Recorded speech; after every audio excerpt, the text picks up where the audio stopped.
నమస్తే, నేను Roja. Welcome to special debate. డబ్బులుంటేనే సీటు, పైసలుంటేనే పదవి. తెలంగాణ పల్లెల్లో ఎన్నికల చిత్రాలివి. కొన్ని చోట్ల వేలం వెర్రి, మరికొన్ని చోట్ల టాస్ లొల్లితో స్థానిక పోరు హీటెక్కుతోంది. నిస్సిగ్గుగా ప్రజాస్వామ్యానికి పాతరేస్తూ నోట్ల కట్టలతో జాతర చేస్తున్నారు లోకల్ లీడర్లు. సర్పంచ్ కొనుగోళ్లపై ఎన్నికల సంఘం ఆగ్రహం వ్యక్తం చేసినా తగ్గేదేలే అంటున్నారు. ఏకగ్రీవం కోసం కోటి తిప్పలు పడుతున్నారు. సంతలో సరుకుగా మారింది సర్పంచ్ పదవి. ఒక్కో చోట ఒక్కో రకం దందా నడుస్తోంది. నోటుకు సీటుపై ఇవాల్టి స్పెషల్ డిబేట్.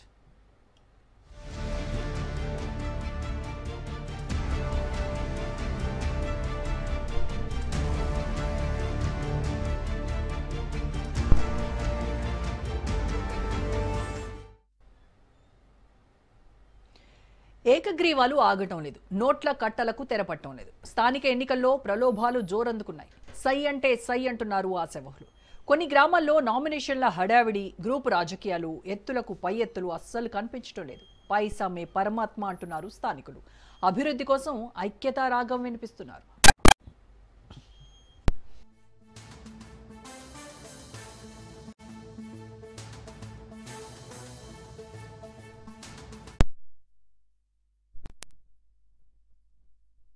పరిణామాలు చోటు చేసుకుంటున్నాయి.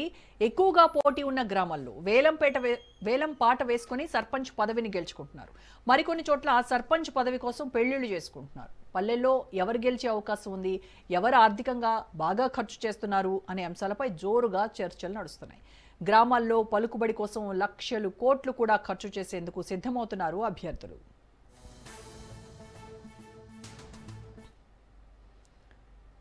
ఉమ్మడి మహబూబ్ నగర్ జిల్లాలోని మిట్టదొడ్డిలో ఒక వ్యక్తికి 90 లక్షలకు పదవిని పాడుకుని సర్పంచ్ సాబ్ అయ్యాడు. పెంచికలపాడులో సర్పంచ్, ఉప సర్పంచ్ పదవులకు కలిపి 40 లక్షలు వచ్చాయి. ఆరగిద్దలో 31 లక్షలు, తుమ్మలపల్లిలో 30 లక్షలు, వీరాపురంలో 50 లక్షలు, కుర్వపల్లిలో 45 లక్షలు పలికింది ప్రెసిడెంట్ పోస్ట్. ఉమ్మడి నల్గొండ జిల్లాలోని బంగారిగడ్డ, ములకలపల్లి గ్రామంలో ఏకగ్రీవం కోసం వేలం పాట నిర్వహించారు. బంగారుగడ్డి సర్పంచ్ స్థానాన్ని మహమ్మద్ సమీనా ఖాసిం అనే మైనారిటీ మహిళ 70 లక్షలు పెట్టి దక్కించుకున్నారు. ములకలపల్లి సర్పంచ్ పదవిని 19 లక్షలకు బొడ్డుపల్లి లింగస్వామి దక్కించుకున్నాడు. దాసరిగూడెంలో రామ మందిర నిర్మాణం చేస్తానన్న హామీతో ఉప్పుల వెంకట్రెడ్డి సర్పంచ్గా ఏకగ్రీవం అయ్యాడు. ఇలా ఒక్కో చోట ఒక్కోలా ప్రెసిడెంట్ ఎన్నికలు జరుగుతున్నాయి.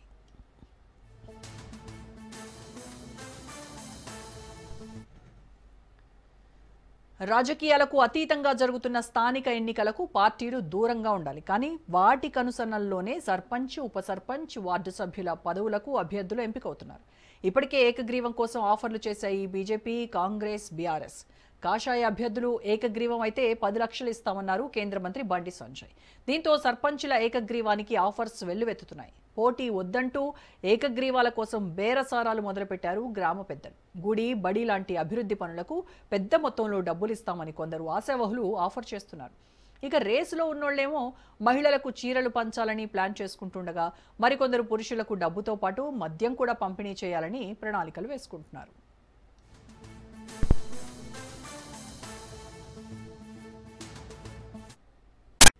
సర్పంచ్ పదవులకు వేలం నిర్వహించడంపై రాష్ట్ర ఎన్నికల సంఘం హెచ్చరించినా ఎవ్వరూ లెక్క చేయట్లేదు. పోటీలో ఉండి పోటాపోటీగా ఓటర్లకు డబ్బు, మద్యం పంపిణీ చేయడం కంటే గ్రామాభివృద్ధి కోసం వేలం పాట నిర్వహించి పదవిని ఏకగ్రీవం చేసుకుంటే తప్పేంటి అని కొందరు ప్రశ్నిస్తున్నారు.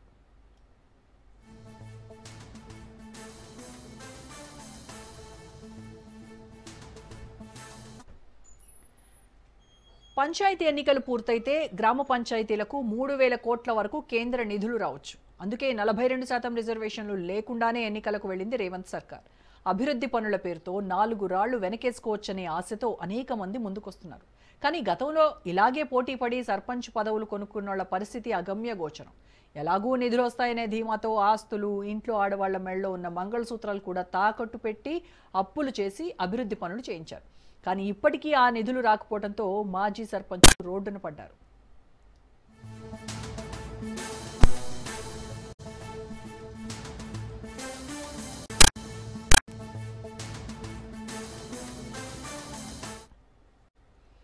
ఇక పంచాయతీ ఎన్నికల్లో ప్రతి ఓటు కీలకం కావడంతో వలస వెళ్లిన వారికి అభ్యర్థులు ఫోన్లు చేస్తూ గ్రామానికి వచ్చి ఓటు వేయాలని వేడుకుంటున్నారు అభ్యర్థులు. అందుకు అవసరమైన రవాణా ఖర్చులకు డబ్బులు పంపుతున్నారు. ఇంటింటికి తిరుగుతూ మద్దతు కూడగడుతున్నారు. ఎన్నడూ లేని విధంగా ఆత్మీయ పలకరింపులతో ఓటర్లను ఆకట్టుకునే పనిలో నిమగ్నమయ్యారు.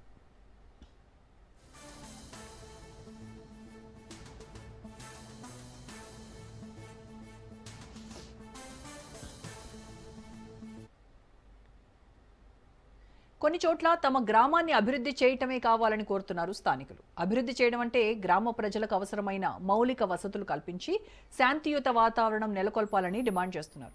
అభివృద్ధి చేసేవారికే తమ ఓట్లు పడతాయని, ఇదే తమ ఎజెండా అని క్లియర్గా చెప్తున్నారు. అందుకోసం చదువుకున్నోళ్లను ఎంపిక చేస్తున్నారు.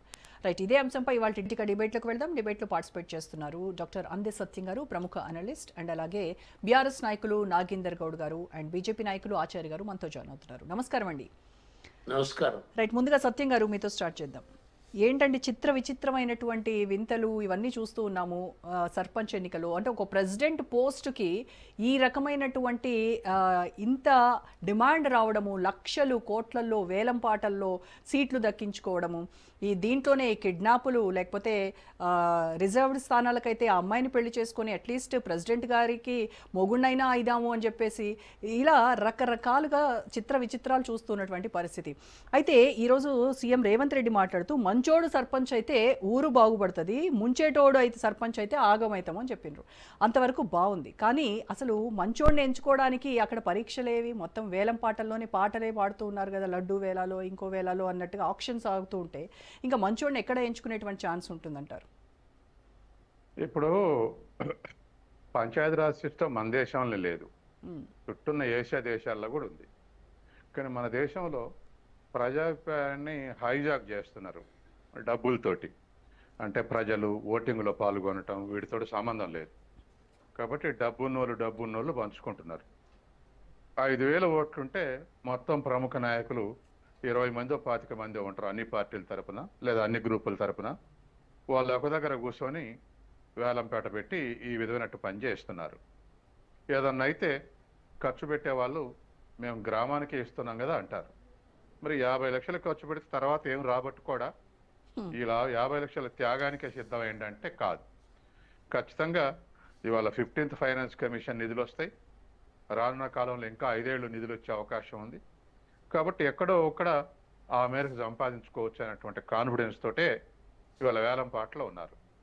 ఇక ఎక్కడో ఒక దగ్గర 1 or 2% డబ్బులు బాగుండి ఒక సాంఘిక స్థాయి, సోషల్ స్టేటస్ సర్పంచ్ అంటే అనేటువంటి దానికోసం మరీ ఎక్కువ డబ్బులు ఉన్నటువంటి వాళ్ళు డబ్బు ఆశించకుండా సోషల్ స్టేటస్ డబ్బులు పెట్టి కొనుక్కుంటున్నారు. కాబట్టి ఈ విధంగా ఏ విధంగా చూసినా ప్రజాభిప్రాయాన్ని హైజాక్ చేస్తున్నారు. తర్వాత రెండవది పార్టీలెస్ డెమోక్రసీ లేదా పార్టీలెస్ ఎలక్షన్స్ అనుకున్నప్పటికీ పరోక్షంగా పార్టీలే మానిటరింగ్ చేస్తున్నాయి.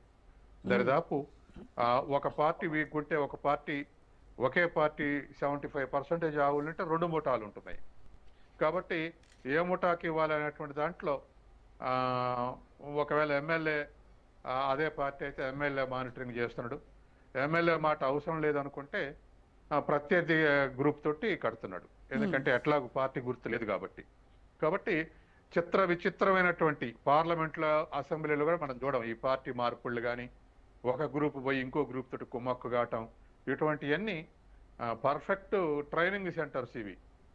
అంత దారుణంగా ఇవాళ వెన్నుపోటు రాజకీయాలు కూడా గ్రామాల్లో నడుస్తున్నాయి. ఏదేమైనా ఇవాళ వాస్తవానికి అసలు పంచాయతీరాజ్ వ్యవస్థ రెప్పన్ తీర్మానం ప్రకారం పంచాయతీరాజ్ వ్యవస్థ ఏర్పడింది మన రాష్ట్రంలో. ఈ పంచాయతీరాజ్ వ్యవస్థ లాగానే సౌత్ కొరియాలో అయితే శ్యామల్ ఉండాంగ్ మూవ్మెంట్ అని నడిచింది. పంచాయతీరాజ్ లాగానే అక్కడ కూడా గ్రామీణ అభివృద్ధి కోసం ఏర్పడటం అక్కడ సక్సెస్ అయింది. అంటే ఇప్పుడు మలేషియాలో కానీ సౌత్ కొరియాలో కానీ ఇటువంటి చోట్ల, తర్వాత చైనాలో కమ్యూన్ సిస్టమ్ కొంత ఫెయిల్యూర్ అయినా మళ్ళీ రికవర్ అయింది. కాబట్టి మైక్రో లెవెల్ ప్లానింగ్ అంటాం దీన్ని. గ్రామ పంచాయతీ కూడా పార్లమెంట్ కన్నా పవర్ఫుల్ ఎవరు ఇండియాలంటే గ్రామ సభ నిర్ణయాల మేరకు, గ్రామ సభ తీర్మానం మేరకు పనులు జరగాలి. కానీ గ్రామ సభ తీర్మానాలు మామామా అనిపిస్తున్నారు. ఇట్లాగే ముక్కిలు కూర్చోవటం, ఏ పని చేద్దామని నిర్ణయించడం, సంతకాలు పెట్టించుకోవటం గ్రామ సభ అయిందని రికార్డులు బిల్డప్ చేయటం ఇది నడుస్తుంది. కాబట్టి నిజంగా గ్రామ సభ జరిగితే ఆనాడు మహాత్మా గాంధీ అయినా ఆ తర్వాత వాళ్ళైనా గ్రామ స్వరాజ్యం అని కోరుకున్న ఆ తర్వాత తీర్మానాలైనా ఏవైనా ఇది పార్లమెంటు కాదు కేటాయించాల్సింది గ్రామ సభలే అనేటువంటి ఒక సదుద్దేశంతో పంచాయతీరాజ్ వ్యవస్థను తీసుకొచ్చారు. అయితే ఇది హైలీ పొలిటిసైజ్ అయింది. ఈ పొలిటిసైజ్ కాకుండా ఆ రాజకీయ పార్టీలదేంది అనే గ్రామం లేదు. ఖచ్చితంగా ఆ రాజకీయ పార్టీలతోటి తర్వాత అన్ని పార్టీలు అన్నిటితోటి షరీక్ అవుతున్నాయి. పార్టీ గుర్తులేదు కాబట్టి చాలా చోట్ల విభిన్న పార్టీలు శత్రు పార్టీలు కూడా ఒకే గ్రూప్ గుండి పోటీ చేస్తున్నటువంటి సంఘటనలు గ్రామాలు అనేకం ఉన్నాయి. పార్టీ గుర్తులేదు కాబట్టి రేపు గెలిచినవాడు మావాడు అంటాడు. ఎవరికి కొద్దిగా కమాండింగ్ చేయబోతే ఆ పార్టీ మావాడని వాళ్ళ దొడ్లో కట్టేసుకుంటారు గెలిచిన వాడిని. కాబట్టి ఇప్పుడున్నటువంటి పరిస్థితుల్లో ఖచ్చితంగా మైక్రో అసలు ఒక పంచాయతీరాజ్ వ్యవస్థ సిస్టమ్ గనక వేళ్ళూనితే అద్భుతమైనటువంటి ఫలితాలు వస్తాయి. ఎందుకంటే కేరళ పంచాయతీరాజ్ వ్యవస్థే వైద్యాన్ని సక్రమంగా జరిగేటట్టు చూస్తున్నాం. 98% పేషెంట్లు కరోనాలో ప్రభుత్వ దవాఖానలే చూపించుకున్నారు కేరళలో. మిగతా చోట అన్నిటి చోట్ల కార్పొరేట్ హాస్పిటల్లో పోయి ఇదైపోయింది.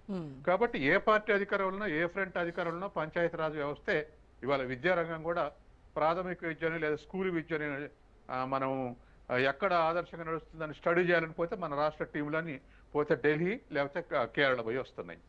కాబట్టి పంచాయతీరాజ్ వ్యవస్థ కనుక మంచి పగడబిందగా నడిస్తే గ్రామాల్లో ఉన్నటువంటి వ్యవస్థలు పశు వైద్యం కానీ లేదా ప్రజలకు చేసే వైద్యం కానీ లేకపోతే వనరులు రాబట్టుకునేటువంటి విషయంలో కానీ లేకపోతే ఇంప్లిమెంటేషన్ విషయం కానీ ఇవన్నీ కూడా చాలా అద్భుతంగా చేయాలి. ఎందుకంటే అసలు అభివృద్ధి కార్యక్రమాలు చేసేదే మైక్రో లెవెల్ యూనిట్ అంటే గ్రామ పంచాయతీ. రెవెన్యూ కలెక్షన్ ఏమో ఎంఆర్ఓ కింద ఆర్ఐఓ కింద ఉన్నటువంటి ఇంకా అక్కడ ఉన్నటువంటి అసిస్టెంట్ రెవెన్యూకు కలెక్షన్కు. కానీ డిస్ట్రిబ్యూషన్ ఏమిటి అంటే జిల్లా పరిషత్ నుంచి మండల పరిషత్ నుంచి గ్రామ పంచాయతీ. కాబట్టి ఈ సిస్టమ్ అనేటువంటిది ఖచ్చితంగా వర్క్ చేస్తే సార్ ఇప్పుడు సత్యం గారు ఇప్పుడు సర్పంచ్ స్థానానికి అలాగే వార్డు మెంబర్ కావచ్చు దాదాపుగా సర్పంచ్ స్థానానికి 6 పోటీలో ఉన్నారు. వార్డు మెంబర్కి అయితే ఒక సీట్ కోసం 2 పోటీ పడుతున్నటువంటి పరిస్థితి.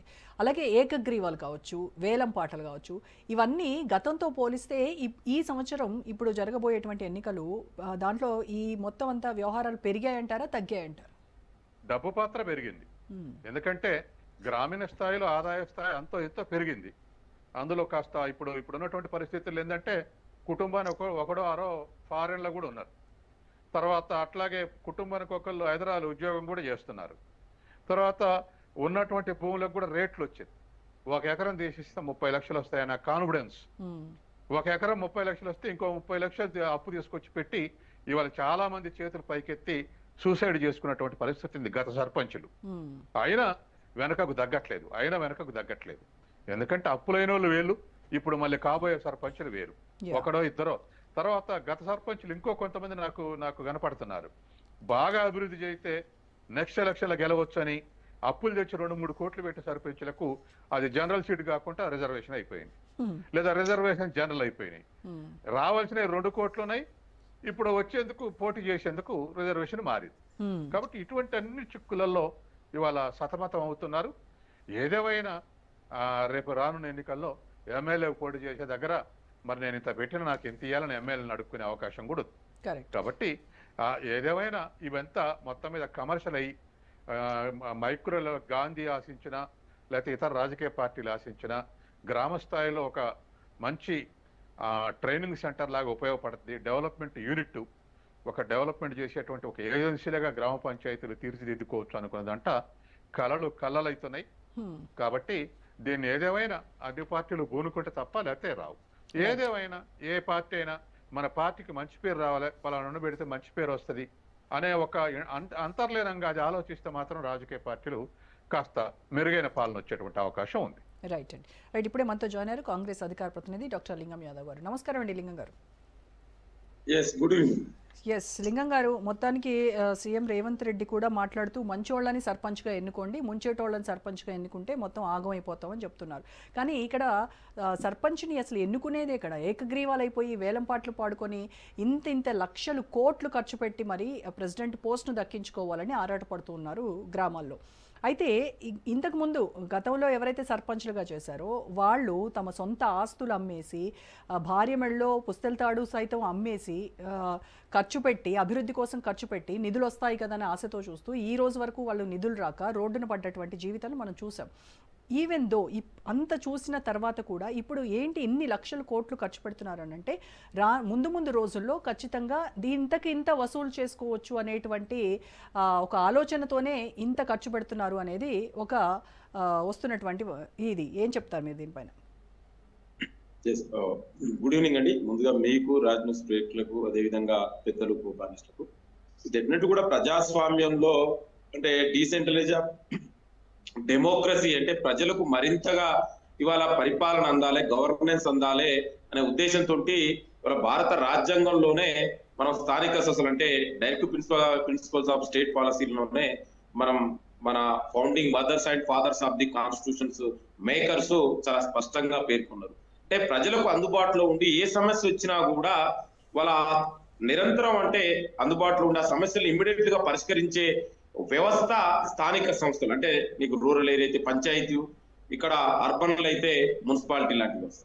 సో దాన్ని మరింతగా పటిష్టం చేయడం కోసమే ఆనాడు స్వర్గీయ ప్రధానమంత్రి గారు కాంగ్రెస్ పార్టీ ఆనాడు రాజీవ్ గాంధీ గారి ఆలోచన మేరకే పివి నరసింహారావు గారు రాజ్యాంగబద్ధ హోదా కూడా స్థానిక సంస్థలకు 73rd 74th అమెండ్మెంట్ ద్వారా కల్పించడం కూడా జరిగింది. అంటే స్థానిక సంస్థల్ని మరింతగా బలోపేతం చేయాలి అనే ఉద్దేశంతో దానికి అనుగుణంగానే ఇవాళ తెలంగాణ ప్రజాప్రభుత్వం కూడా అంటే స్థానిక సంస్థలు అంటే పల్లెలు పట్టుకొమ్మలు ప్రజాస్వామ్యానికి అక్కడ నిజమైన ప్రజాస్వామ్యం ఇవాళ పరిడవిలుతుంటది. దాన్ని మరింతగా స్ట్రెంథెన్ చేయడం కోసమే ఇవాళ ప్రజాప్రభుత్వం ముఖ్యమంత్రి రేవంత్ రెడ్డి గారి ఆధ్వర్యంలో కూడా ఏ విధంగా స్థానిక సంస్థల్ని బలోపేతం చేయాలనే ఉద్దేశంతో ఇవాళ కార్యాచరణ జరుగుతుందనేది కూడా మనం చూస్తున్నాం. ఇక మీరన్నట్టు ఇవాళ స్థానిక సంస్థల ఎలక్షన్స్ ఎస్పెషల్లీ ఈ పంచాయతీ ఎలక్షన్ లో అంటే సర్పంచ్ ఎలక్షన్ లో పార్టీ రహిత ఎలక్షన్స్. ఇవాళ ఏ పార్టీ కూడా ఇవాళ అంటే వ్యక్తులు పార్టీ సింబల్ మీద దేంట్లో పోటీ చేయరు. అయినా కూడా ఇవాళ డెఫినెట్ కూడా ఎందుకంటే ప్రజాస్వామ్యంలో పార్టీ రహిత ప్రజాస్వామ్యం కాదు, పార్టీ సహిత ప్రజాస్వామ్యం. సో అందువల్ల డెఫినెట్ కూడా వాళ్ళు పార్టీ రహితమైనా కూడా వ్యక్తులు పోటీ చేసే వ్యక్తులు బిహైండ్ గా ఏ పార్టీ అయినా, నేను కాంగ్రెస్ పార్టీ నుంచి అయినా కూడా డెఫినెట్ కూడా పార్టీలు వెనక ఉంటాయి క్యాండిడేట్లు, అదందరికీ మనకు కూడా తెలిసిందే. సో డెఫినెట్ కూడా అలాంటి సందర్భంలో ఇవాళ డెఫినెట్ కొంతమంది కావాల్సుకొని దీన్ని మరింతగా అంటే ఇవాళ వాళ్ళు స్వార్థం కోసం కొంతమంది, అదే విధంగా కొంతమంది దాంట్లో ఏదో ఆశించి ఈ యొక్క రాజకీయాలని స్థానిక సంస్థల్లో రాజకీయాలని కాస్ట్లీగా జరిగింది అనేది ఆ మాట వాస్తవం. అది దేశంలో ఎందుకంటే ఒక స్కాలర్ గా మనం అగ్రి కావాల్సిందే. దాన్ని ఏ రాజకీయ పార్టీ ఉన్నా కూడా ఇవాళ అది కొంచెం కాస్ట్లీగా ఎలక్షన్స్ మారినాయి. అయితే ఇవాళ ప్రత్యేకించి తెలంగాణలో జరుగుతున్నటువంటి ఎలక్షన్స్ ఇవాళ మీరన్నట్టు ముఖ్యమంత్రి గారు చాలా స్పష్టంగా చెప్పారు. ఇవాళ ప్రజలకు అందుబాటులో ఉన్నటువంటి నేతలని, ప్రజలకు ఇవాళ ఎవరైతే పరిపాలన అందించడానికి ఇవాళ ఉన్నారో వాళ్ళని ఎన్నుకోండి. డబ్బు అనేది ఇవాళ ప్రధానం కాదు. అయితే ఈ దేశంలో ఏ ఎలక్షన్ అయినా కూడా మనందరం చూస్తున్నాం. అంటే డబ్బు అకార్డింగ్ టు ఎలక్షన్ కమిషన్ ఎంత ఖర్చు పెట్టాలని చెప్తుంది, రియాలిటీలో ఎంత జరుగుతుందో మళ్ళీ మనం దాని గురించి చెప్పుకోవాల్సిన అవసరం లేదు. అది అందరు కూడా అన్ని పార్టీలు కూడా అందులోకి వస్తాయి. రోజా గారు, నేను అదే చెప్తున్నా. నేను ఒక స్కాలర్ గా మాట్లాడుతున్నా. నేను ఏ పార్టీ ఉన్నా కూడా ఎవరైనా కూడా డబ్బుని కాదనలేదు అనేది అది నిజం. ఎందుకంటే ఆన్ ద ఫ్యాక్ట్ కదా. ఇవాళ నేను కాదన్నా లేకపోతే ఇంకొకరు అవునా కాదన్నా కూడా ఎలక్షన్ వచ్చినప్పుడు ఈ దేశంలో ఏం జరుగుతుంది, డబ్బు ప్రధాన పాత్ర ఎట్లా పోషిస్తుంది, కులం ఎట్లా పాత్ర పోషిస్తుంది, వ్యక్తులు వర్గాలు ఎట్లా పోస్తాయి అనేది మనందరికి కూడా తెలిసింది. అయితే ఇక్కడ ప్రధాన సమస్య ఇవాళ మనం మాట్లాడుకోవాల్సింది ఏంటంటే ఇవాళ తెలంగాణలో వాళ్ళ ముఖ్యమంత్రి రేవంత్ రెడ్డి గారు చేస్తున్నటువంటి అభివృద్ధి సంక్షేమ కార్యక్రమాలని ప్రజలకు మరింతగా చెరువ తీసుకుపోవాలి. స్థానిక సంస్థల్ని బలోపేతం చేస్తే ప్రజాస్వామ్యం మరింతగా అంటే డీసెంట్రలైజేషన్ ఆఫ్ డెమోక్రసీ జరుగుతుంది. ప్రజలకు పరిపాలన అందుబాటులో తీసుకురావాలి. లింగం గారు మీరు అన్నట్టుగా పార్టీ సింబల్ మీద జరిగేటువంటి ఎలక్షన్స్ కావు ఈ పంచాయతీ ఎలక్షన్స్. కానీ మీరు ఇంకోటి కూడా చెప్పారు, ఖచ్చితంగా పార్టీయేతర రాజకీయాలు చేయడం అనేది అసాధ్యం. సో అది కూడా అక్కడ చూస్తూనే ఉన్నాం. అయితే ఇప్పుడు ఈ ఏకగ్రీవాలు అనేది మీ కాంగ్రెస్ పార్టీకి మైనసా ప్లస్సా? అండి, ఏకగ్రీవాలు అనేది ఇది కాంగ్రెస్ పార్టీకి సంబంధించిన విషయం కాదండి. వాళ్ళ లోకల్లో ఉన్నటువంటి ఆ వ్యక్తులు, అక్కడ ఉన్నటువంటి ప్రజలు దాన్ని అయితే గతంలో మన అందరికీ తెలుసు, కేంద్ర ప్రభుత్వం ఒక స్కీమ్ కూడా ఉంది.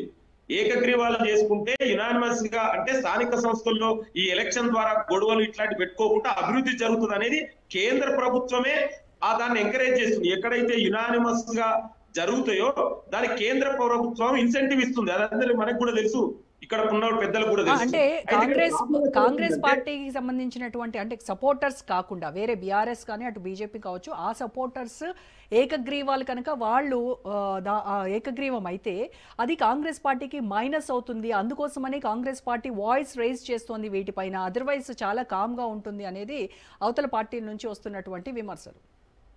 అండి, ఏకగ్రీవాలు ఏ విధంగా అయితే అక్కడ ఉన్నటువంటి ప్రజలు ఓటర్లు, అంటే అక్కడ స్థానిక ఉన్నటువంటి ఓటర్లు నిర్ణయించుకుంటారు. ఇవాళ నేను ఒకటే చెప్తున్నాండి, ఇవాళ ప్రజలు కాంగ్రెస్ ప్రజాప్రభుత్వం చేస్తున్నటువంటి అభివృద్ధి సంక్షేమ కార్యక్రమాలు చూస్తారు. అక్కడ ఉన్నటువంటి నాయకత్వం ఎవరికైతే లీడర్షిప్ అందుబాటులో ఉండి ప్రజలకు అందుబాటులో నాయకులు ఎన్నుకుంటారు.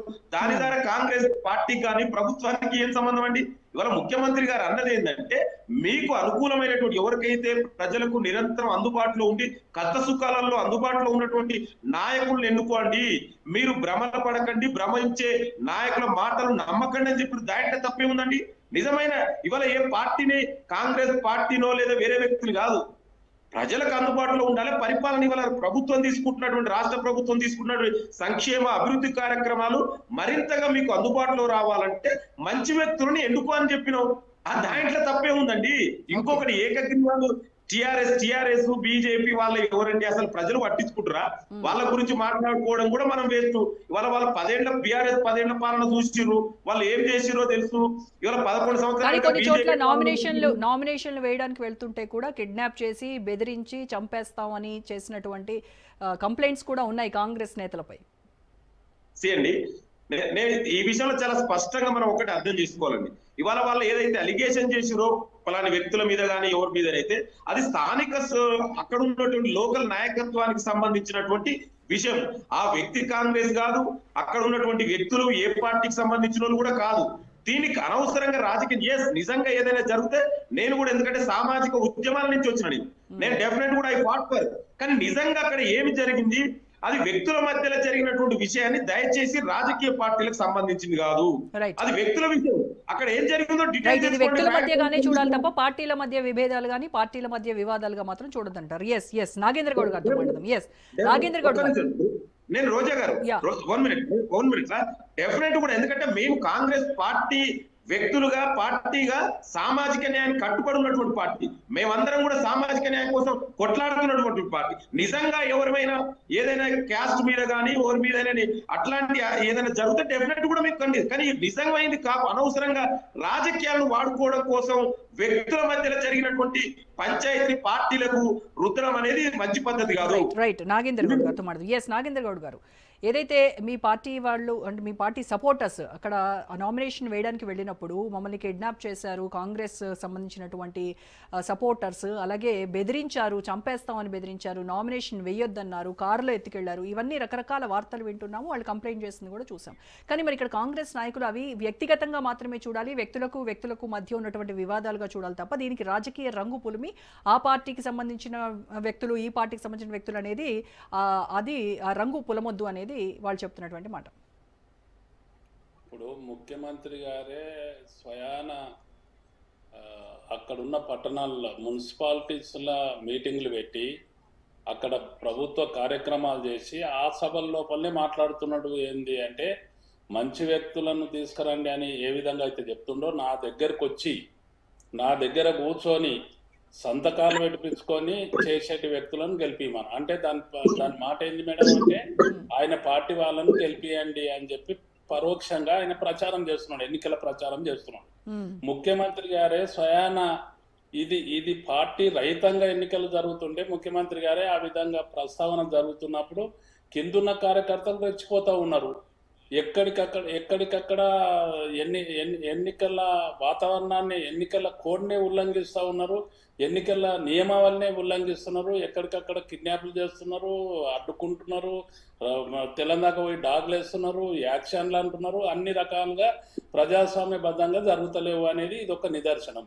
ఒక్కటి ఏంది మేడం అంటే, ఈరోజు పంచాయతీరాజ్ వ్యవస్థ అంటే పల్లెలే పట్టుకొమ్మలు దేశానికి అని ఆ రోజు వాళ్ళ అంటే గతంలో ఉన్న ప్రభుత్వాలనే మహాత్మా గాంధీ గారే ప్రభుత్వాలకు చెప్పింది, ఎప్పుడైతే పల్లెల అభివృద్ధి జరుగుతాయో దేశం అభివృద్ధి జరుగుతుందని. ఈ విధంగా ఉన్న సిస్టమ్ నుంచి ఈ పంచాయతీరాజ్ సిస్టమ్, లోకల్ బాడీస్ వ్యవస్థను ఏదైతే ఏర్పాటు చేసిందో, ఈవెన్ మున్సిపాలిటీస్ కానీ, జిహెచ్ఎంసీలు కానీ, లేకుంటే జిల్లా పరిషత్తులు కానీ, మండలాలు కానీ, స్థానికంగా సర్పంచులు కానీ, పట్టుకొమ్మలు అంటున్న ప్రభుత్వాలు ఒకవైపు ఏ ప్రభుత్వం ఉన్నా కూడా శాసనసభ్యులు ప్రాతినిధ్యం వహిస్తున్నారు కాబట్టి, ప్రభుత్వాలు వాళ్ళ దగ్గర చట్టాలు చేస్తున్నారు కాబట్టి, స్థానిక సంస్థలను ఎప్పటికప్పుడు కూడా వికేంద్రీకరణ అనే చెప్తూ కూడా స్థానిక సంస్థలను బలోపేతం చేయాలని ఏ ప్రభుత్వాలు కూడా ఆలోచన చేసే పరిస్థితి లేదు.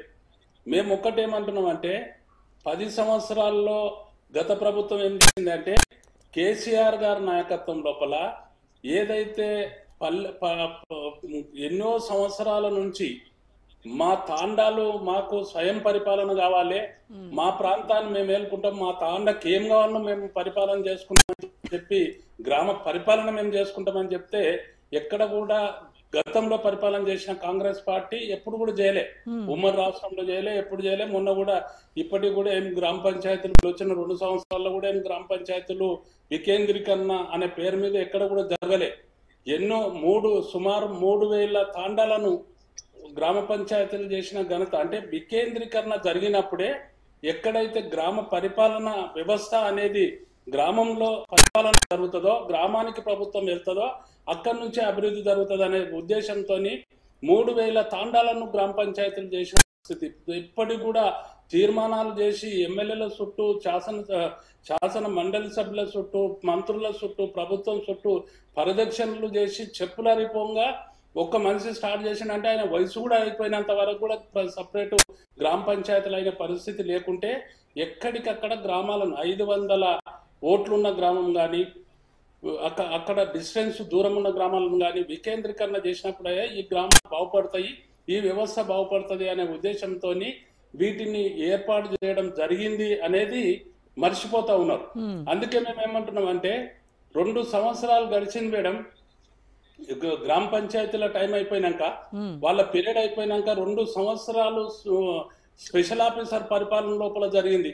ఈ 2 సంవత్సరాల పాపం కట్ చేసుకోవాలి అనుకుంటే కూడా ప్రజాప్రభుత్వం అంటున్న కాంగ్రెస్ ప్రభుత్వము ఈ రోజు ట్రాక్టర్లు మూలపడిపోయిన పరిస్థితి ఉన్నది. గ్రామాల్లో పారిశుద్ధ్యము పూర్తిగా నిర్లక్ష్యం చేసిన పరిస్థితి ఉన్నది. ఎక్కడ మంచినీటి వ్యవస్థ లేని పరిస్థితి ఉన్నది.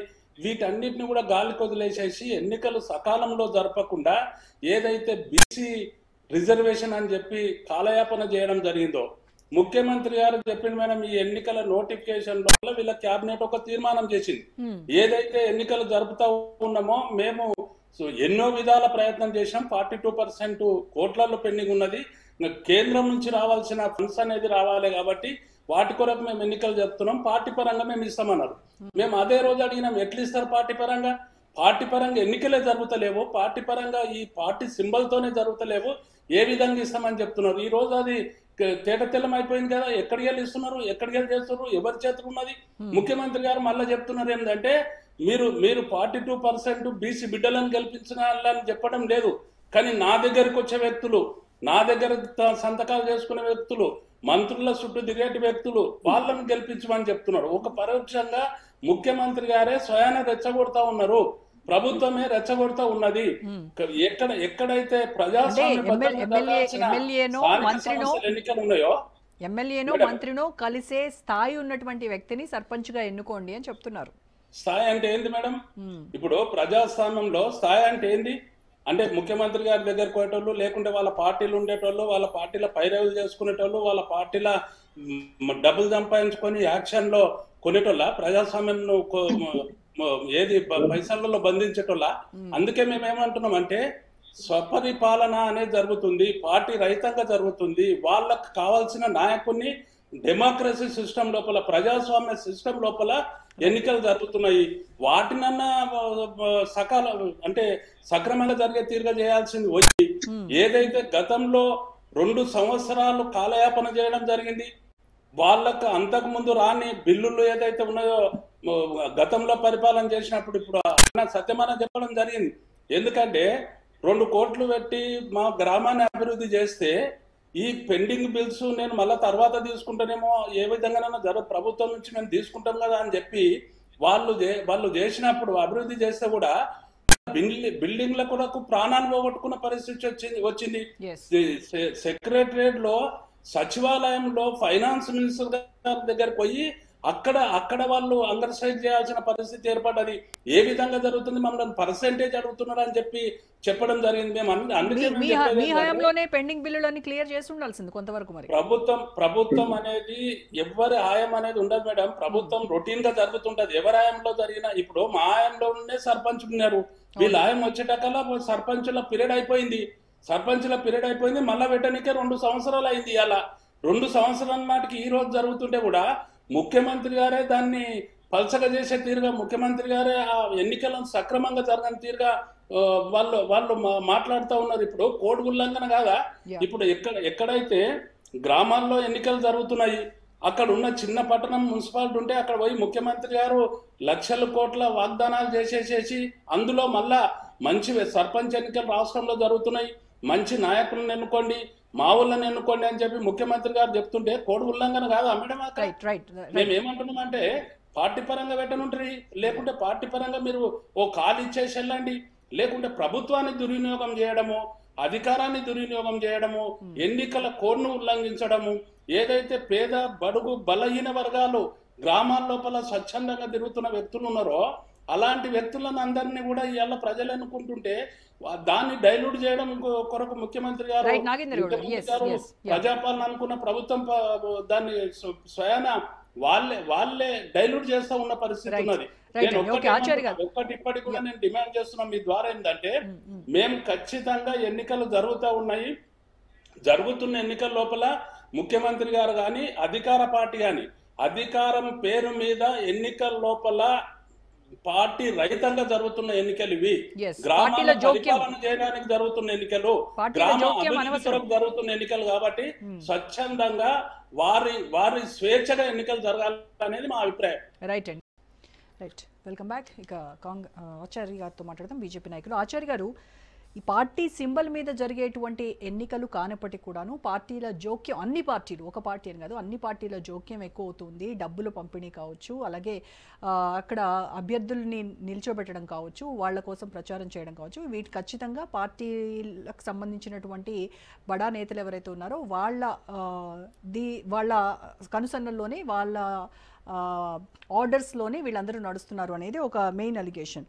అలాగే ఇంత డబ్బు అంటే ఒక గ్రామ స్థాయిలో జరుగుతున్నటువంటి ఎన్నికలకు ఈ లెవెల్లో 5 నుంచి 8 వేల కోట్ల బ్లాక్ మనీ అంతా ఇక్కడ మొత్తం రొటేట్ అవుతుంది అనేది. అయితే అధికార పక్షమైనటువంటి కాంగ్రెస్ పార్టీ ఏం చేస్తోంది? ఇప్పటి వరకు ఒక్క ఎఫ్ఐఆర్ కూడా నమోదు చేయలేదు అని చాలామంది అడుగుతున్నటువంటి ప్రశ్న. సో మీరు ఎలా చూస్తున్నారు ఈ ఎన్నికలు జరుగుతున్నటువంటి మొత్తం సరళిని? స్థానిక ఎన్నికలు ఒక మంచి ఉద్దేశంతో స్వయం పరిపాలన, ఆ ప్రజలే ఆ గ్రామాన్ని అభివృద్ధి చేసుకోవాలి, ఆ ఇంటి ట్యాక్సులు ఆ గ్రామాలలో ఉండే వనరులతోటే అభివృద్ధి చేసుకోవాలన్నటువంటి దానికి ప్రభుత్వం తోడు అందించి కొంత మౌలిక సదుపాయాల కల్పనలో ఈ గ్రామాల అభివృద్ధి చెందాలనేటువంటి ఒక మంచి కాన్సెప్ట్ తోటి స్థానిక ఎన్నికలు ఉన్నాయి. నాకు తెలిసి 95 ఎలక్షన్ కంటే ముందు ఈ పార్టీల ప్రభావం గ్రామ సర్పంచుల పైన అంత ఉండకపోయేది. ఎందుకంటే నేను 95లో నేను సర్పంచ్గా నిలబడ్డా. నేను 95 నుంచి 2001 వరకు 2000 వరకు సర్పంచ్గా ఉన్నా. అంటే అప్పుడు మేము నిలబడ్డప్పుడు కానీ అప్పుడు మా ప్రాంతంలో గెలిచిన వాళ్ళు కానీ నేను ఈ పార్టీకి వెళ్ళి గెలిచినా నాకు ఈ పార్టీ ప్రపోజల్ చేసింది అనేటువంటిది పెద్దగా చర్చ ఉండకపోయేది. ఆ గ్రామంలో ప్రజలు మంచి వ్యక్తిని చూసేది, ఎన్నుకునేది, అది నడిచేది. అప్పుడు జేఆర్వై నిధులని ఉండేది. జేఆర్వై నిధులు, గ్రామ పంచాయతీ నిధులు, లిట్ బిట్ నిధులతోటి గ్రామాలు వీలైనంత వరకు చేసేది. ఏ పార్టీ ఎమ్మెల్యే ఉన్నా అప్పుడు ఉన్నటువంటి ఎమ్మెల్యేలు అందరు సర్పంచులను కూడా గౌరవించేది.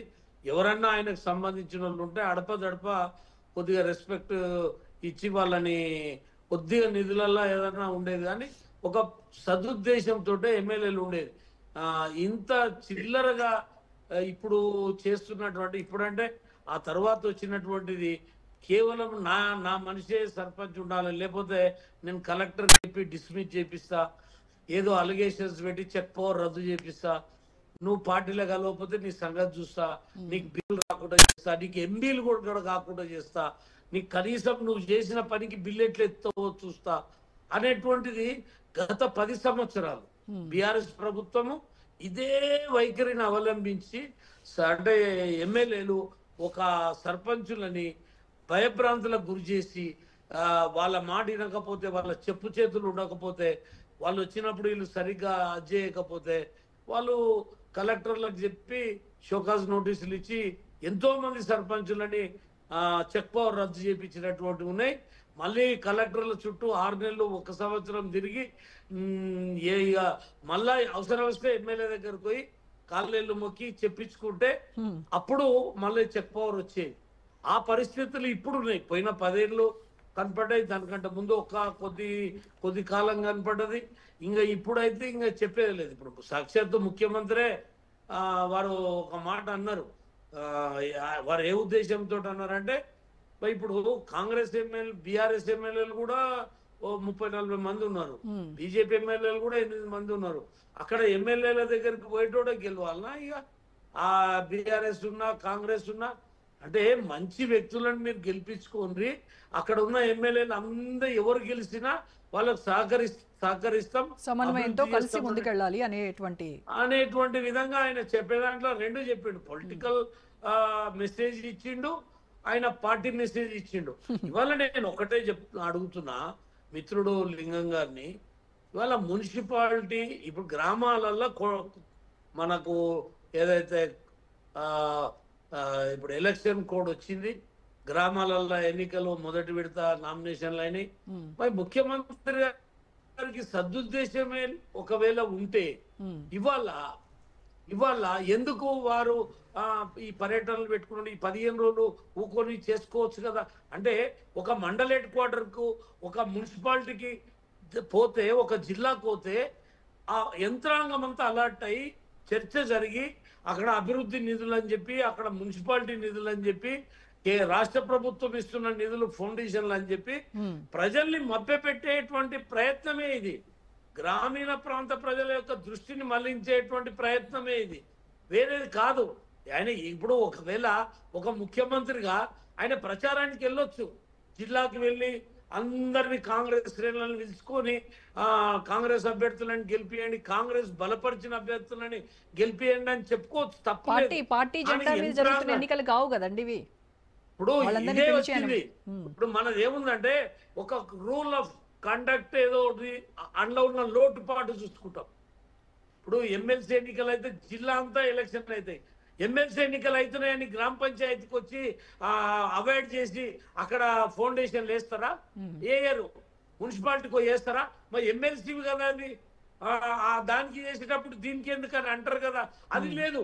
ఇవాళ మున్సిపాలిటీకి పోడు లేకపోవచ్చు, కానీ ఒక ముఖ్యమంత్రి యంత్రాంగాన్ని అంతా పెట్టుకొని ఈ రకమైనటువంటి స్టేట్మెంట్స్ ఇచ్చి ఒక వాతావరణాన్ని చెడగొట్టాలనేటువంటి ఆలోచనతోటే వారు ఇవాళ ఈ జిల్లాలు పర్యటన చేస్తారు. వారికి హక్కు ఉంది, కాంగ్రెస్ పార్టీకి ప్రచారం చేయడానికి హక్కు ఉంది, వెళ్ళమనండి.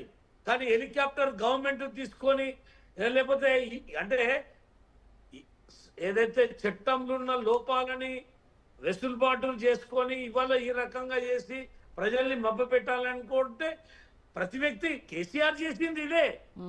ఇప్పుడు కేసీఆర్ గారు కూడా ఎలక్షన్ల కోడ్ ఉన్నా కూడా రైతు బంధు వేస్తాము ఇదే వేస్తాము అనేట్టు. ఇప్పుడు ఇక్కడ వేసిండ్రు చూసిండ్రు, బీహార్లో వేసిండ్రు. ఇప్పుడు ఇక్కడ ఎట్లా వేసిండ్రో ఇక్కడైతే ఎలక్షన్ల ఓటు వేయడానికి పోతుంటే కూడా మెసేజ్లు వచ్చినాయి. 18 ఎలక్షన్ల లైన్ల నిలబడ్డలకు కూడా మెసేజ్లు వచ్చినాయి ఓటు వేయడానికి పోయిన వాళ్ళకు. నేను ఏమంటా అంటే ఇవన్నీ సుధపూస జోళ్ళు అందరు చెప్తున్నాం, కానీ అందరూ చేసేది ఇదే. ఇవాళ గ్రామాలకు నేను ఒకటే చెప్పేది, గ్రామ పంచాయతీల అధికారాలు మొత్తం సర్వనాశనం చేసిర్రు ఈ అధికారంలో ఎవరుంటే వాళ్ళు. ఇవాళ మీరు చూడండి, గ్రామ పంచాయతీ డబ్బు ఓ 2-3 లక్షలు ఉన్నది, గ్రామ ట్యాక్సీలతోటి దాంతో వచ్చింది. అర్జెంటుగా ఓ 1,00,000 రూపాయలు పెట్టి ఒక ఎమర్జెన్సీ ఒక కాలువ కట్టాలనుకో, లేకపోతే ఏదైనా చేయాలనుకో, ఇవాళ ఈ 4 లక్షల రూపాయలు ఎస్టీఓలు ఉంటాయి, ఆ డబ్బులు తీయనీకి వీల్లేదు. ఇవాళ మీరు ఎంపీలు అని చేసుకోండి, అన్ని చేసుకొని ఎస్టీఓ దగ్గరకు పోయి పడితే టీనాటి ప్రకారం సీరియల్ ప్రకారం, అరే గ్రామ పంచాయతీ నిధుల మీద గవర్నమెంట్ పెత్తనం ఏంది? గవర్నమెంట్కి వెళ్ళి ప్రోటోకాల్ అదేదో ఒక లైన్ సిస్టమ్ మీద ఇచ్చేదేంది? అంటే ఎస్టీఓలో ఉండే డబ్బు కూడా వీళ్ళు వాడుకుంటారు గ్రామ పంచాయతీ గవర్నమెంట్. ఏ ఎస్టీఓల దగ్గర ఆ డబ్బు నికరంగా డబ్బు ఉండదు. ఇవాళ చాలా మంది సర్పంచులు ఎందుకు కూరు పెట్టుకున్నారు? వాళ్ళు ఏదో వాళ్ళ బడ్జెట్ ఉంది కదా 10 లక్షలు అని ఒక వర్క్ చేస్తారు. ఆ వర్క్ అయిపోయినాక ఎంబీ చేయించుకుంటారు. ఎంబీ అయినాక ఎస్టీఓలో పోయి ఇస్తే ఆడ ఒక బిల్లు ఇస్తారు, ఒక టోకెన్. ఇంకా వెయిట్ చేయాలి నెలలు 6 నెలలు సంవత్సరాలు. ఇలా 2 సంవత్సరాల కింద చేసినటువంటి వర్కులు సర్పంచ్ కాలం అయిపోయినా కూడా బిల్లులు రాలే, ఇప్పుడు 2 ఏళ్ల వరకు రాలే. ఆ మధ్యలో ముఖ్యమంత్రి గారు ఏం మాట్లాడారు? పోయిన గవర్నమెంట్ దగ్గర ఎందుకు ఆడుకోలేదు వీళ్ళు బిల్లులు, ఇప్పుడు బిల్లులు ఇవ్వమంటే ఏడున్నాయి అనేటువంటి విధంగా ఒక సభలో మాట్లాడిండ్రు. నేను అనేది ఏంటంటే గ్రామ పంచాయతీలకు ఉన్నటువంటి సర్వ హక్కులన్నీ కూడా తీసేసిర్రు. కలెక్టర్ల చేతుల, అధికారుల చేతుల, ఏదైతే సెక్రటరీల చేతుల పెట్టి, నేను పెట్టొద్దని అంటలేను, వాళ్ళని అజమాయిషి చేయాలి, వాళ్ళని ఏ రకంగా అవినీతి జరగకుండా చేయాలో చేయాలి. కానీ మీరు లాస్ట్ టైం మున్సిపాలిటీ ఎన్నికలల్లా మున్సిపాలిటీ చైర్మన్ కు కమిటీకి బాడీకి ఏం సంబంధం లేదు. మీరు తీర్మానం ఇస్తే ఇవ్వండి, లేదు జనరల్ గా కలెక్టర్ ఒక జీవో ఇచ్చేస్తాడు. ఆయన చెట్లు పెట్టమంటే చెట్లు పెట్టాలి, కుండీలు కొనమంటే కుండీలు కొనాలి. మొత్తము ఇప్పుడు ట్రాక్టర్ కూడా మేడం 400 ఓట్లకు ఒక ట్రాక్టర్ కొన్నారు లాస్ట్ టైం బీఆర్ఎస్ గవర్నమెంట్ లా. గ్రామ పంచాయతీ ఉంటే ట్రాక్టర్ కొన్నారు. మా దగ్గర కాశగూడెం అని ఉంది, 400 ఓట్లు 40 ఇండ్లు, 40-50 ఇండ్లు ఉంటాయి. దానికి ట్రాక్టర్ కొన్నారు. ఆ సర్పంచ్ ట్రాక్టర్ కొని ఆ డబ్బులు కట్టలేక ఉరి పెట్టుకొని చచ్చిపోయిండు కాశగూడెంలా ఒక ముస్లిం అభ్యర్థి అంటే సర్పంచ్. అంటే నేను ఎందుకు చెప్తున్నంటే వీళ్ళ టార్చర్ మామూలుగా ఉండదు. అయిన ఎమ్మెల్యేలు అయినటువంటి అధికారం ఉన్నటువంటి ఎమ్మెల్యేలే, అధికార పార్టీకి సంబంధించిన ఎమ్మెల్యేలే. మిగతా ఇప్పుడు బీఆర్ఎస్ వాళ్ళు 30 మందో 40 మందో ఉన్నారు, వాళ్ళు ఏం చేయలేరు, సపోర్ట్ చేయకుండా కూర్చున్నారు. ఇప్పుడు 8 మంది ఎమ్మెల్యేలు. ఇప్పుడు ఎవరైతే ఎమ్మెల్యేలు ఉన్నారో వాళ్ళ దగ్గర సర్పంచులు అయితే ఇక నరకాలు అనుభవించాలి. వాళ్ళ ఫండ్ మీద అధికారం లేదు, తీర్మానం మీద అధికారం లేదు, వాళ్ళు చేయనీకి అధికారం లేదు.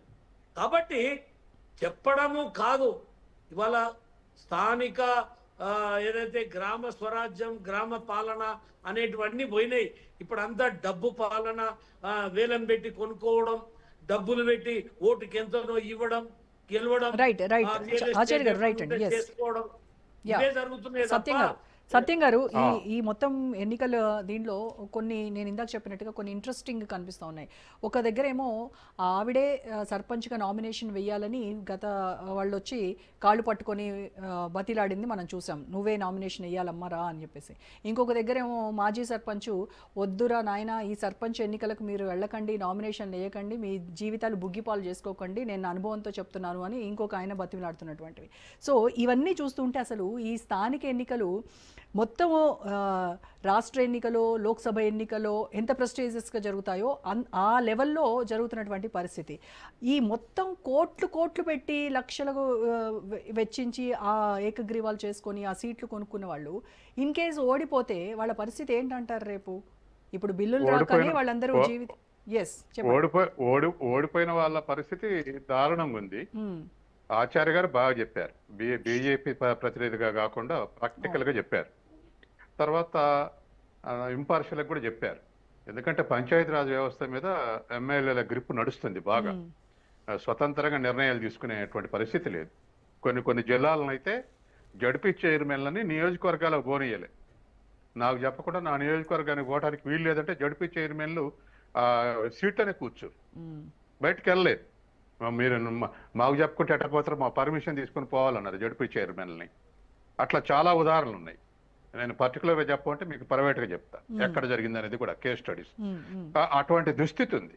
తర్వాత రెండోది, ఇప్పుడు వీళ్ళు డబ్బులు పెట్టి పోటీ చేయకపోతే నిజాయితీగా గెలిస్తే గ్రామ పంచాయతీ కొట్టే నిధులు, గతంలో వచ్చేటువంటి నిధులు వాస్తవానికి లేవు. కానీ రాజీవ్ గాంధీ హయాంలోనే 73-74 రాజ్యాంగ సవరణలు తీసుకొచ్చిన తర్వాత దరిదాపు కేంద్రం రాష్ట్ర ప్రభుత్వాల నుంచి 39 అధికారాలు ట్రాన్స్ఫర్ చేశారు గ్రామ పంచాయతీలకు. దాంట్లో భాగంగానే కేంద్రం రాష్ట్రాలకు ఇస్తే నిధులు వాడుకుంటుందని చెప్పేసి ఇప్పుడు డైరెక్ట్ గ్రామ పంచాయతీ క్రెడిట్ చేస్తున్నారు. కాబట్టి ఇవాళ పనులు చేయటం కూడా ఆ మాత్రం పనులు జరుగుతున్నాయంటే ఇవాళ 15th ఫైనాన్స్ కమిషన్ నిధులు వస్తున్నాయి కాబట్టి ఆ పనులు జరుగుతున్నాయి. అందుకనే ఇవాళ 3,000 కోట్లు రావాలని ఎందుకంటారు అంటే అవి 15th ఫైనాన్స్ కమిషన్ నిధులే. అవి వస్తే కొన్ని పనులు జరుగుతాయని. తర్వాత హై హ్యాండెడ్ బిహేవియర్ కూడా పోయినటువంటిది ఉంది. ఇప్పుడు మన మిత్రుడు చెప్పినట్టుగా, ఆచార్య చెప్పినట్టుగా 500 ఓట్ల 400 ఓట్ల కూడా ట్రాక్టర్ కొంటే ట్రాక్టర్ మెయింటెనెన్స్ అవసరం లేదు, చిన్న తొట్టి చాలు. కానీ ఇటువంటి చాలా దారుణమైనటువంటి పరిస్థితి, ఆ డిజిల్కే లేనటువంటి పరిస్థితి కూడా సృష్టించబడింది. తర్వాత మరొక అంశం ఏమిటి ఇప్పుడు చర్చకు వచ్చిన ఏంటంటే రాజకీయ పార్టీలు ఎందుకుంటే అంటే రాజకీయ పార్టీలకు ఇది ఒక నెట్వర్క్. గ్రామ పంచాయతీ ఎన్నికలు అనేది ఒక నెట్వర్క్ను క్రియేట్ చేయడానికి ఉపయోగపడతాయి. వాళ్ళకు 2 రకాలైనటువంటి వేస్ కావాలి. ఒకటి పార్టీ నెట్వర్క్ అంటే మండల కమిటీ, జిల్లా కమిటీ, తర్వాత మండల కమిటీ, ఆ తర్వాత గ్రామ కమిటీ. ఇది political network. Administrative network ZPT, తర్వాత ఎంపీపీ, తర్వాత సర్పంచ్.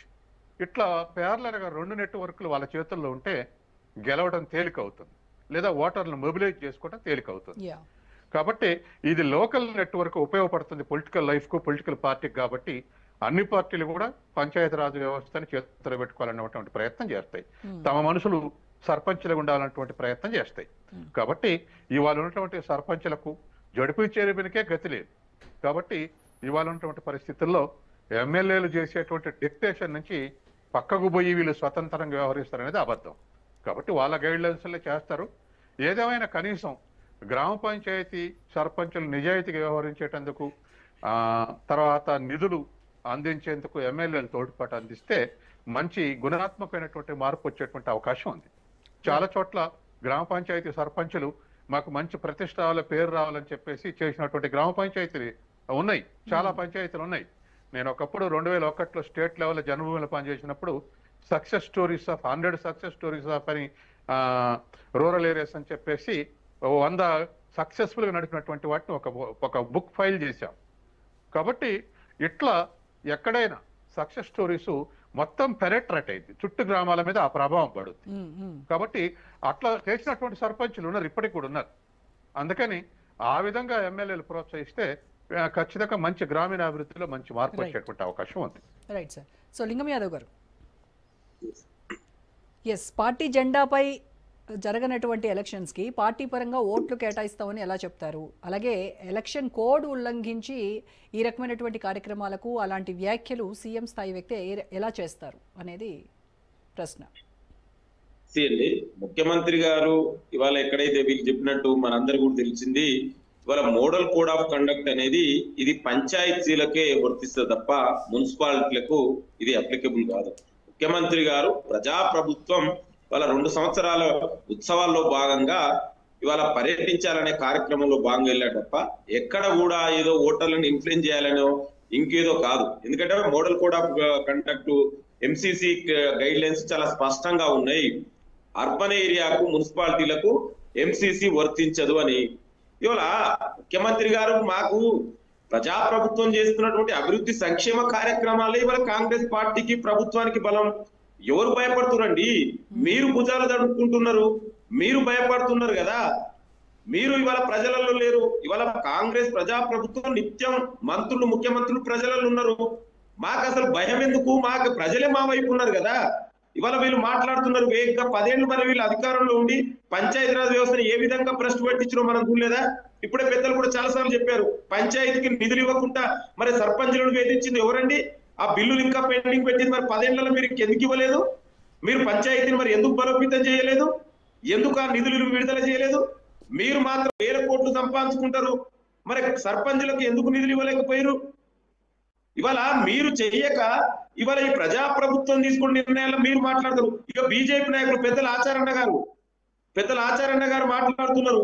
మరి నేను అన్నగారిని కూడా సూటిగా అడుగుతున్నా, అన్న మీరే కేంద్ర ప్రభుత్వంలో ఒక చట్టం తీసుకురండి, డైరెక్ట్ గా పంచాయతీలకు ఇవాళ మీ ఇచ్చే నిధులు సరిపోవట్లేదు, అది మనందరూ కూడా తెలుసు, పెద్దలకు కూడా తెలుసు. మరి డైరెక్ట్ గా కేంద్ర ప్రభుత్వం నుంచి నిధులు ఎక్కువ విడుదల చేయండి, డైరెక్ట్ గా పంచాయతీలకు ఇవ్వండి. ఇవాళ అది చేయకుండా మీరు ఇవాళ దేశంలో పంచాయతీరాజ్ వ్యవస్థను ఏ విధంగా ప్రవేశపెట్టిస్తున్నారో తెలియదా ఇవాళ మనందరికీ? ఇవాళ ఉన్నటువంటి చట్టాలన్నిటి కూడా కేంద్ర ప్రభుత్వం చేతిలోకి తీసుకుంటారు కదా. స్లోగా రాష్ట్ర ప్రభుత్వాల అధికారులనే ఇవాళ మీరు అధికారాలే తీసుకుంటారు. ఇక లోకల్ బాడీస్ అయితే అసలు మీకు అధికారాలు ఇవ్వట్లేదు. దాని గురించి మీరు ఇవాళ ఎన్ని డబ్బులు ఇస్తారో మనకు తెలియదా అండి? ఆ డబ్బులు నిధులు సరిపోతాయా? మరి పంచాయతీరాజ్లకు నిధులు పెంచవచ్చు కదా కేంద్ర ప్రభుత్వమే. ఈ నిధులు సరిపోవట్లేదు, అక్కడ ఉన్నటువంటి ఇప్పుడు మిత్రుడు కేంద్ర ప్రభుత్వం పెంచాలంటే ఓకే, నేను దాన్ని సమర్థిస్తున్నా. నువ్వు కేంద్ర ప్రభుత్వం మీద అక్కసు వెళ్ళకి మాట్లాడినంత మాత్రాన్ని నేను మీరు చెప్పిన విషయాన్ని నేను వ్యతిరేకించా. కేంద్ర ప్రభుత్వం గ్రామ పంచాయతీల హక్కులను హరిస్తున్నదంటే ఇక మీరు ఏ రకంగా మాట్లాడుతున్నారు అనేది మీకు ఇడిచిపెడతా మీ విజ్ఞతకు. నువ్వు డాక్టరేట్ చదివినావు, నువ్వు ఈ రకంగా మాట్లాడితే గ్రామ పంచాయతీల మీద కేంద్ర ప్రభుత్వం అజమాయిషీ చేయనీకి హక్కు ఉందా? అమెండ్మెంట్ అయినాక రాజీవ్ గాంధీ గారు అమెండ్మెంట్ చేసినాక జేఆర్వై నిధులు ఎంత వచ్చేది? ఇప్పుడు 15th ఫైనాన్స్ 14th ఫైనాన్స్ నిధులు ఎంత వచ్చినాయి? స్టేట్ గవర్నమెంట్ నిధులు ఎన్ని ఇచ్చినాయి ఒకసారి చూడు. ఏ గ్రామాలకు స్టేట్ గవర్నమెంట్ ఎంత ఇచ్చింది, సెంట్రల్ గవర్నమెంట్ ఎంత ఇచ్చింది, ఆ రేషియోని ఒక్కసారి చూడు. గత 10 సంవత్సరాలు స్టేట్ గవర్నమెంట్ లింగానా నువ్వు మాట్లాడేటప్పుడు నేను మాట్లాడాలి. సెంట్రల్ గవర్నమెంట్ నిధులని ఏ రకంగా గత 10 సంవత్సరాలు వాడుకున్నారో ఒక్కసారి నువ్వు ఆ నిధులను తీసి చూడు. ఇవాళ ముఖ్యమంత్రిగా మీరు కాంగ్రెస్ ప్రతినిధిగా ఇప్పుడు ఉన్న నిధుల కంటే రెట్టింపు కేంద్రం ఇవ్వాలని డిమాండ్ చేయి. నేను దాన్ని స్వాగతిస్తా, నేను దాన్ని తప్పు పడతలేను. కానీ కేంద్రమే ఈ అధికారాలను దుర్వినియోగం చేస్తుందంటే అది నేను నీ విజ్ఞతకి ఇడిచిపెడతా. ఆచార్య గారు నేనేమన్నా, నేను రాష్ట్ర ప్రభుత్వ హక్కులను కూడా హరిస్తున్నారు. ఇవాళ కేంద్ర ప్రభుత్వం రేవంత్ రెడ్డి గారు శాసనసభలో నరేంద్ర మోడీ గారు నాకు నేను ఏది అడుగుతాది ఇచ్చిండని చెప్పిండు.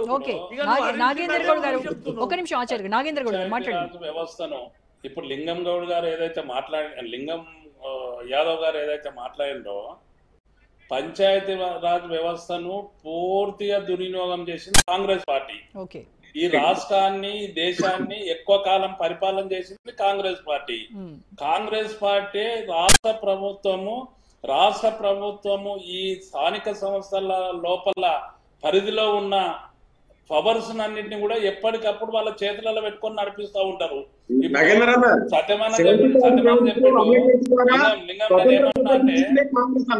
జిల్లా పరిషత్ చైర్మన్ ఎమ్మెల్యే పర్మిషన్ లేనిది ఆయన కాన్ఫరెన్స్ లో తిరగొద్దు అనేది కాదు. పార్లమెంట్ మెంబర్నే మేము తిరగనిస్తలేరు, మంత్రిని కూడా తిరగనిస్తలేరు. ఎమ్మెల్యేలు ఎక్కడికక్కడ వాళ్ళు గుత్తాధిపత్యం చెలాయిస్తూ ఉన్నారు. ఇది ఆజ్యం పోసింది అంతా కాంగ్రెస్ పార్టీ అంటున్నా. ఎక్కువ కాలం పరిపాలన చేసింది, అంతకుముందు ఎక్కువ లేకుండే, కాలం అది ఈ స్థానిక 10 ఏళ్ల కాలంలో సంస్థల వచ్చింది. అధికారాలను నాగేంద్ర అన్న హరించింది, నిజాన్ని ఒప్పుకునేది, దోసుకున్నది నిజాన్ని కాంగ్రెస్ ఒప్పుకునేది పార్టీ. నేర్చుకుంటుంది. ఎందుకు పటిష్టమైన టీఆర్ఎస్ పంచాయతీరాజ్ పార్టీ వ్యవస్థ వచ్చినాకనే రైట్ అండి, వాళ్ళు ఓకే. తీసుకొచ్చేది ఉండే. మిగతా వాళ్ళ యొక్క హక్కులని ఇప్పుడు హరించి ఎమ్మెల్యేలు గతంలో అధికారాలు ఓకే వేరే గారు. ఉన్నాయి. రైట్ ఒక అండి, ఓకే. టైం లేదు మనకి. లింగం గారు ఎన్నికైనా ఇండిపెండెంట్ గా ఆయన గ్రామాన్ని పరిపాలన ఎస్ చేస్తుంటే లింగం గారు ఆ చెప్పండి, విధంగా త్వరగా చెప్పండి. లేకుండా నేనేమంటున్నా కాంగ్రెస్ పార్టీ అంటున్నాను. కూడా తెలుసు పెద్దలు వాళ్ళకు, కాంగ్రెస్ పార్టీ ఆనాడు 73rd 74th అమెండ్మెంట్ ద్వారా స్థానిక సంస్థలకు రాజ్యాంగబద్ధ హోదా కల్పించిందే కాంగ్రెస్. అంతవరకు ఎందుకు చేయలేరు అంటున్నా. రైట్ అండి, okay. Thank you so much లింగం యాదవ్ గారు, నాగేందర్ గౌడ్ గారు, థ్యాంక్ యూ అండి, ఆచార్య గారు, సత్యం గారు, థ్యాంక్ యూ సో మచ్ అండి. రైట్, ఇది వాళ్ళ special debate. Stay tuned to Raj news.